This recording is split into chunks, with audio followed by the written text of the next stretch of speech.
नमस्कार प्रणाम, हम राघवेंद्र। स्वागत बा आप सबके इन खबर के भोजपुरी चैनल पे।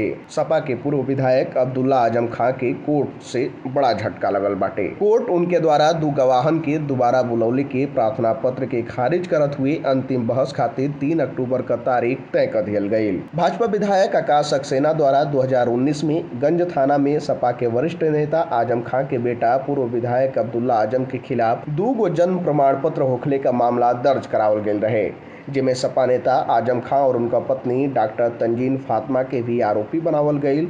ये मामला MP MLA magistrate trial court में विचाराधीन बाटे। अब्दुल्ला आजम की ओर से ये मामला में मुकदमा के वादी और शहर विधायक आकाश सक्सेना मुकदमा के विवेचक नरेंद्र त्यागी के दोबारा गवाही खातिर बुलावे खातिर कोर्ट में प्रार्थना पत्र दिहल गयल रहे, जे पर कोर्ट में दोनों पक्ष का बहस सुनल गई।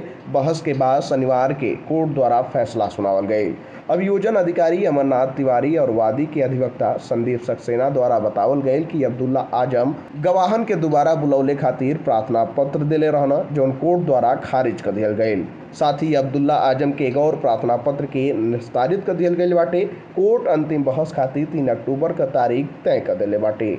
वहीं दूसरी ओर अब्दुल्ला के 2 गो पैन कार्ड मामला में कोर्ट सुनवाई खातिर 11 अक्टूबर का तारीख तय कैले बा। फिलहाल जानकारी में इतना ही। देश दुनिया से जुड़ल तमाम खबर देखे खातिर आप सब जुड़ल इन खबर भोजपुरी के साथ। धन्यवाद।